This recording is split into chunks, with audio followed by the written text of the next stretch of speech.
Hello Africa and the world, thank you immensely for joining us on this time consecrated to news over 4U Television Africa. To kick off this newscast, we take you to the Central African country of Chad, where Chad's transitional government in less than 48 hours appointed veteran opposition figure Saleh Kep Zabo to head an interim administration of national union. He will replace Albert Pahimi Padaki, who resigned to pave way for a new government. The complete story is in the following reports. Former journalist Kep Zabo, 75 years of age, ran 4 times for the presidency against Déby's father, Idriss Déby Itno, who was killed during an operation against rebels in April 2021 and was succeeded by a military government headed by his son, a 38-year-old 5-star general. The transitional council had originally declared it would restore civilian rule after 18 months in power, and Déby had at first promised he would not take part in the future elections. But as the 18-month period neared, the nationwide forum staged by Déby reset the clock, pushing back elections onto October 2024. Last weekend, it approved a new 24-month time frame for holding elections, named Déby transitional president for the interim, and declared he could run for the polls. Déby was sworn in on Monday for a new phase of the transition, vowing to name a government of national union within days. The outgoing premier was a 55-year-old political veteran Albert Pahimi Padaki, who had served for 18 months and had also been prime minister under Déby's father, formally resigned on Tuesday alongside his government. We move away from Chad and now we are in the western part of the African continent, where the drafting commission for the new constitution submitted to the president of the Malian transition, Colonel Assimi Goïta, the preliminary draft of the constitution on October 11, 2022. The text submitted to the president of the transition will be transmitted to the Council of Ministers before its appearance in Parliament. The rest of the story with you. According to the chairman of the Constitution Drafting Commission, Fusini Samake, the text will be submitted to the Council of Ministers before its passage to the Transitional Parliament. The adoption of a new constitution will be a crucial step in the process of rebuilding the state. The Commission for the drafting of the new constitution expresses the ardent wish that the project will be shared and accepted. The great oral of the document will undoubtedly be the constitutional referendum scheduled in principle for March 2023. For the president of the military transition, the adoption of this text will mark a new beginning for Mali. The submission of the draft of the new constitution is the only one stage in the process, because soon only the sovereign people will be called to a referendum to decide on the document. By adopting a new constitution, it is a founding legal act of Mali Kura that the people will have sovereignly put down. In addition to the constitutional ballot, legislative and presidential elections are also expected for a return to civil order in the country. But we will have to wait theoretically until 2024. Colonel Assimi Goïta, who overthrew civilian power in August 2020 and has since been sworn in as president, said that the common hope for a renewed democracy as well as a better organized state that lives up to national and international challenges is based on this preliminary draft, according to his services. Thank you, Jeff. So for that report, we now talk bilateral relations, where we are now saying that Cameroon and Nigeria requested to join Cote d'Ivoire Ghana Cocoa Initiative, a joint body spearheading the interest of the two countries in the cocoa trade. The head of the initiative, Alex Adzanvo, said on Wednesday.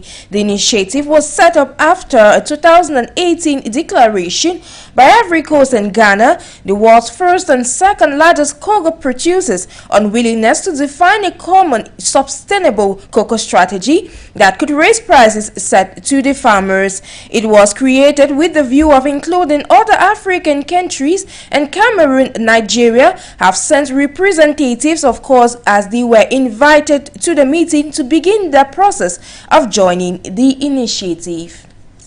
Ladies and gentlemen, we now take you to talk climate change on the African continent and the globe at large, where climate change experts from the African continent say African countries should arrive at the 2022 United Nations Climate Change Conference COP27 with an agenda to reframe the climate change debate to better benefit the continent, which is the most vulnerable to the impact of climate change, yet contributes low greenhouse gas emissions. Africa is home to some 17% of the world's population, but contributes to 3% of its carbon emissions. From November 7 to November 18, 2022, Sharm el-Sheikh, Egypt, will be hosting global leaders at the COP Summit, which will be a World Leaders Summit for climate change.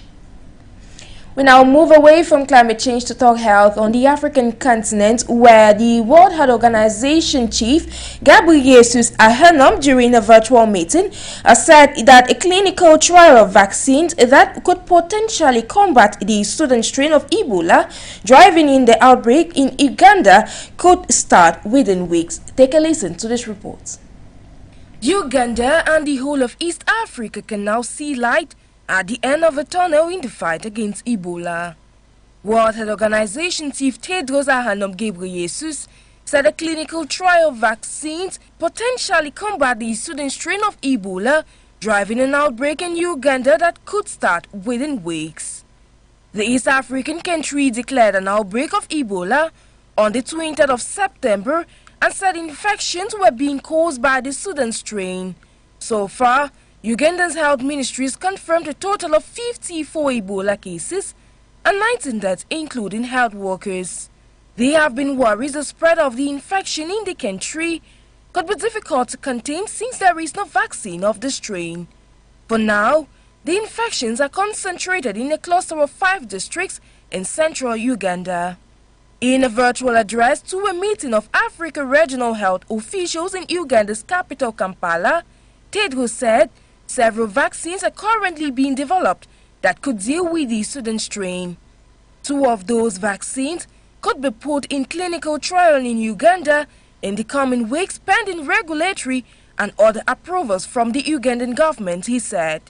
Our primary goal now is to rapidly control and contain its outbreak to protect neighboring districts as well as neighboring countries, explained Tedros. Tedros did not give details of the vaccine due for trial, including the names or which firm developed them. Ebola, a hemorrhagic fever, mainly spreads through contact with bodily fluids of an infected person. Symptoms of this viral disease include intense weakness, muscle pain, headaches, and a sore throat, vomiting, diarrhea, and rashes, amongst others. Although it has no vaccine, the WHO has previously said the Sudan strain is less transmissible and has shown lesser fatality rate in previous outbreaks than Ebola Zaire. We move away from Ebola this time around to talk breast cancer. Just to recall that October is considered as the Breast Cancer Awareness Month. Breast cancer over the years continues to be a menace to the African continent and of course the globe at large, with it accounting for 28% of all cancers and 20% of all cancer deaths in women and about 11% in men.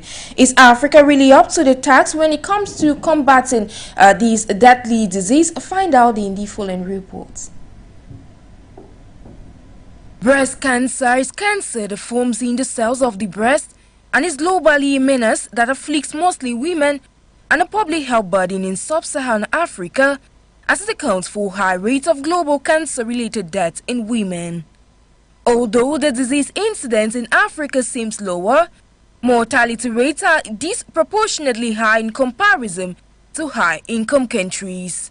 Doctors say breast cancer occurs when breast cells begin to grow abnormally.